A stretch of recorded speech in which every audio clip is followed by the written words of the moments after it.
আজ থেকে প্রায় ৬ কোটি বছর আগের কথা। ডায়নোসররা পৃথিবী থেকে সবেমাত্র বিলুপ্ত হয়েছে।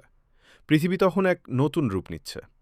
ঠিক তেমনই এক সময়ে দক্ষিণ আমেরিকার কলম্বিয়ার ঘন রেইন ফরেস্টে রাজত্ব করত এমন এক জীব যার নাম শুনলে আজও মেরুদণ্ড দিয়ে ঠান্ডা স্রোত বয়ে যায়। এটি কোনো সাধারণ সাপ নয়, এটি হল টাইটানোবোয়া। ইতিহাসের বুকে বাস করা আজ পর্যন্ত সবচেয়ে বড়, সবচেয়ে ভারী এবং সবচেয়ে ভয়ানক সাপ। কতটা বিশাল ছিল এই দানব! আপনি যদি ভেবে থাকেন অ্যানাকন্ডা বা অজগরই পৃথিবীর সবচেয়ে বড় সাপ, তবে আপনাকে নতুন করে ভাবতে হবে। টাইটানোবোয়ে লম্বায় ছিল প্রায় ৪২ থেকে ৪৫ ফুট, যা একটি আধুনিক স্কুল বাসের চেয়েও বড়।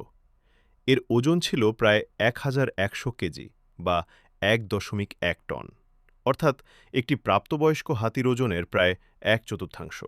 এর শরীরের সবচেয়ে মোটা অংশটি ছিল একজন মানুষের কোমরের চেয়েও চওড়া।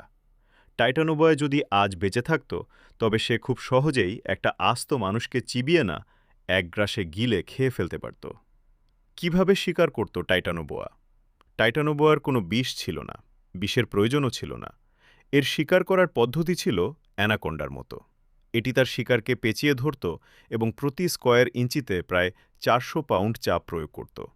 এই চাপ এতটাই শক্তিশালী যে শিকারের হাড়গোড় মুহূর্তের মধ্যে গুঁড়ো হয়ে যেত এবং দম আটকে মারা যেত। তাদের মূল খাবার কি ছিল জানেন?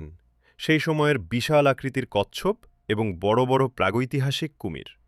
অর্থাৎ আজকের দিনের সবচেয়ে ভয়ঙ্কর শিকারী প্রাণীরা ছিল টাইটানোবোয়ার বিকালের নাস্তা। মিলিয়ন মিলিয়ন বছর ধরে এই দানব মাটির নিচে লুকিয়েছিল। ২০০৯ সালে একদল আন্তর্জাতিক বিজ্ঞানী কলম্বিয়ার একটি কয়লা খনিতে খনন কাজ চালানোর সময় কিছু বিশাল আকৃতির মেরুদণ্ডের হাড় খুঁজে পান। প্রথমে তারা ভেবেছিলেন এটি হয়তো কোনো ডাইনোসরের হাড়, কিন্তু গবেষণার পর তাদের চোখ কপালে ওঠে। তারা আবিষ্কার করেন এটি ডাইনোসর নয়, বরং একটি দানবীয় সাপের কঙ্কাল।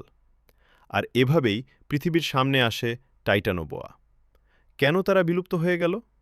এত বড় একটা প্রাণী হঠাৎ হারিয়ে গেল কেন? এর উত্তর লুকিয়ে আছে পৃথিবীর তাপমাত্রায়। টাইটানোবোয়া ছিল একটি শীতল রক্তের প্রাণী। বেঁচে থাকার জন্য এবং এত বড় শরীর সচল রাখার জন্য তাদের প্রচুর গরম আবহাওয়া বা উচ্চ তাপমাত্রার প্রয়োজন হতো। তখন ওই অঞ্চলের তাপমাত্রা ছিল প্রায় ৩০ থেকে ৩৪ ডিগ্রি সেলসিয়াস।